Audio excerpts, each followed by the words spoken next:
Hello all and welcome to my learning tribe. Today we are going to be exploring Edgar Dale's cone of experience.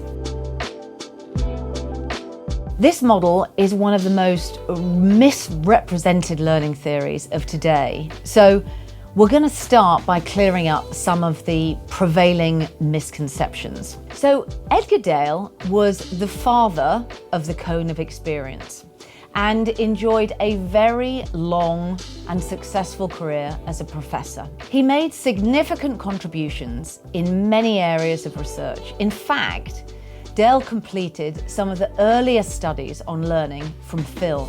In his first edition of The Audiovisual Methods in Teaching, Dale introduced the concept of the cone of experience. The model places different educational media and methods in a continuum, going from the most concrete experiences at the bottom to the most abstract at the top. The cone was designed to help teachers and L&D professionals to plan learning experience that take advantage of the most effective learning environments. However, Dale's model has been widely misrepresented. You may have seen it referred to as the learning pyramid or the remembering cone.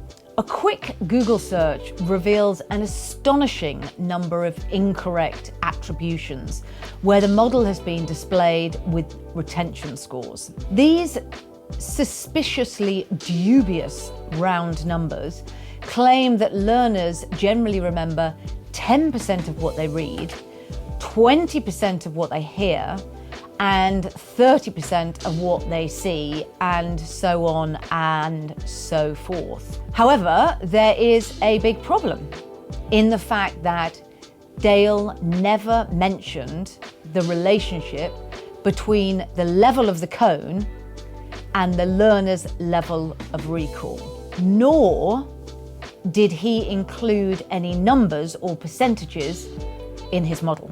And this mystical retention data is also not supported by any empirical data. So the cone has been misapplied for decades, and some have interpreted the model as suggesting that direct learning experiences are somehow inherently better than the most abstract experiences. But on the contrary, Dale explained that the cone is merely a visual analogy that shows the progression of learning experience from concrete to abstract. It's not a hierarchy of learning efficiency.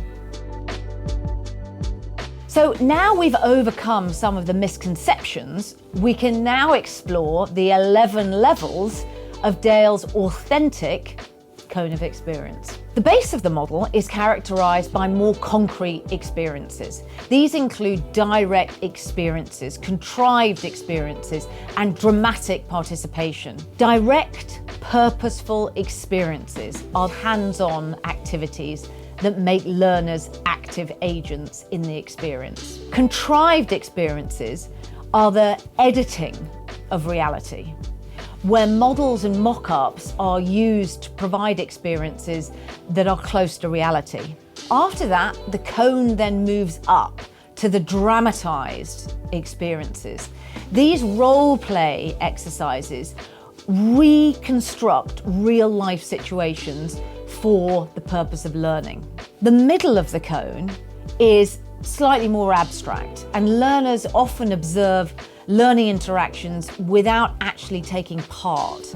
These might include experiences such as demonstrations, study trips, exhibitions, educational television, motion pictures, as well as recording, radio, and pictures. Demonstrations are visualized explanations of facts and ideas and processes that help to showcase how the tasks are completed in real life. Study trips, on the other hand, offer the sights and sounds of real-world settings. The sixth level, exhibits, can be summarized as meaningful displays with limited handling. Then we move up to level 7 and 8. Most recent publications combine motion pictures and educational television into one category based on them being similar mediums. Both levels are evidently more abstract as learners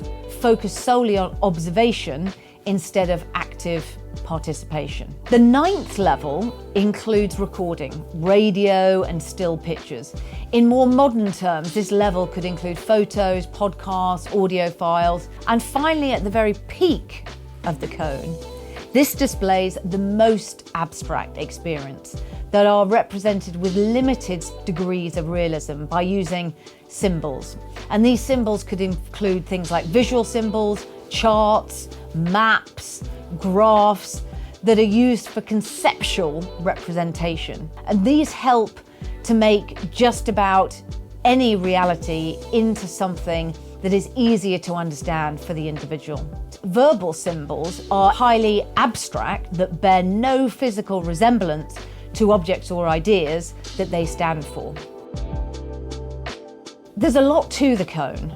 How does the cone help in today's learning and development professional environment? The model's utility in selecting instructional resources and activities is just as practical today as it was when Dale created the cone in 1946. Dale recommends utilising the range of audiovisual materials that help create this rich and memorable learning experiences. So in other words, the cone of experience helps us to understand that instructional designers should create learning strategies that are fueled by interaction. Indeed, to get the best results, we should focus on mixing the approaches and balancing the concrete with the abstract to get the most from the learning experience. So there we have it.